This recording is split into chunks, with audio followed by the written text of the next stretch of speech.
Il n'est pas rare de reprendre la totalité, voire plus de poids à la suite d'un régime. Cela a du sens compte tenu de la façon dont la plupart des gens essaient de perdre du poids. Régime restrictif, substitut de repas et autres techniques absolument pas tenables sur le long terme et très souvent farfelues.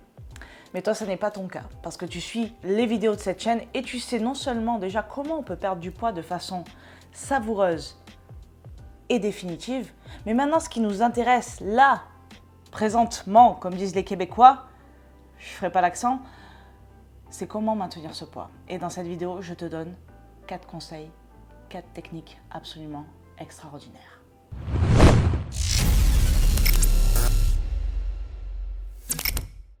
Numéro 1, sois OK avec le fait d'avoir un peu faim. La leptine est l'une des hormones les plus importantes en ce qui concerne la régulation du poids car elle diminue l'envie de manger. Lorsque tu entres dans un déficit calorique et que tu perds du poids, les niveaux de leptine baissent également et cela augmente la faim. Inversement, à mesure que tu augmentes ton apport calorique, les taux de leptine augmentent.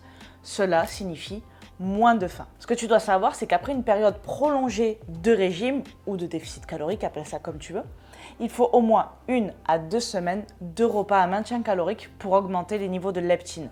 Donc lorsque tu vas faire ta reverse diet, j'ai fait une vidéo sur le sujet, je te le rappelle, il est fort probable que tu aies extrêmement faim. Sois OK avec ça, accepte-le et fais en fonction, fais de ton mieux avec ça. Il est donc essentiel que tu aies conscience que tu vas avoir la dalle, tu vois, clairement. Même en calories de maintien, même si tu augmentes, tu vas avoir la dalle. Au début en tout cas. Plus ton taux de masse grasse sera faible et plus il faudra de temps pour inverser la régulation à la baisse de la leptine. D'après mon expérience, tu devrais revenir à la normale dans environ 4 semaines. Donc, mais peut-être plus en fait, je ne sais pas. Donc cette info ne sert à rien.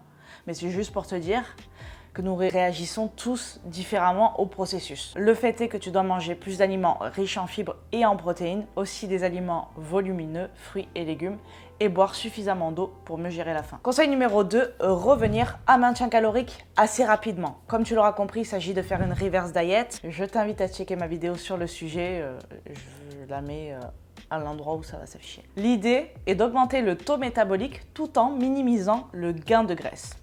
Soyons honnêtes, si je viens de passer des mois à suivre un déficit, je veux revenir à maintien calorique le plus rapidement possible parce que ça veut dire que je vais manger plus.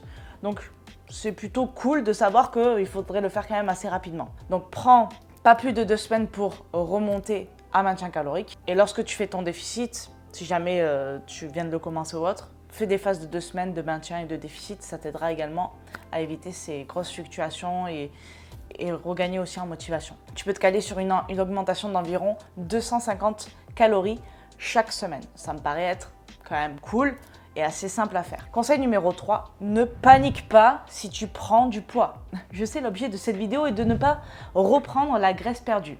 Justement, la plupart des personnes confondent le gain de poids avec le gain de graisse. C'est pas pareil, ça n'a rien à voir.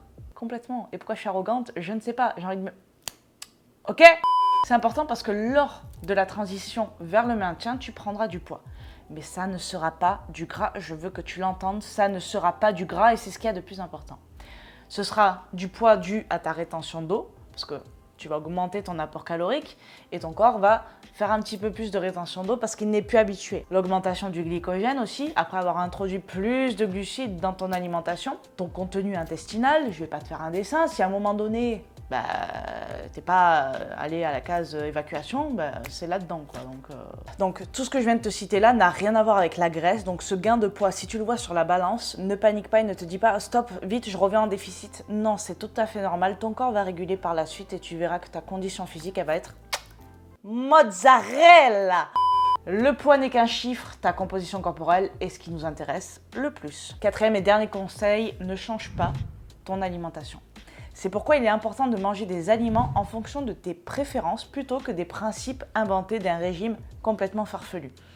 Une fois que ta perte de graisse est terminée, rien dans ton alimentation ne devrait changer en dehors, c'est mon neveu, il dit dehors, alors je dis dehors maintenant. En dehors de la quantité de nourriture que tu manges. Si tu suis un régime diabolisant des groupes d'aliments, lorsque tu vas vouloir stopper ce régime, tu vas introduire à nouveau ces aliments et tu risques là probablement, sans aucun doute, et je vais sortir d'autres synonymes sans doute, de reprendre du gras. Évite de jouer avec ta santé physique et mentale en commençant un régime que tu ne peux pas tenir à long terme. Contrairement à une croyance populaire, les gens sont doués pour perdre du poids. Le problème est qu'ils ont du mal à maintenir leur perte de poids. Mais si tu fais ces 4 choses, tu n'auras absolument aucun problème à maintenir ton nouveau poids. Tout simplement parce que tu es là où il faut être. Je suis désolée, et si tu t'abonnes, n'oublie pas, je te le dis, ça reste entre nous, mais tu es béni sur 18 générations. 18. Donc moi, je te dis à bientôt, c'est-à-dire la semaine prochaine dans une nouvelle vidéo. Et en attendant, je t'envoie plein de good vibes.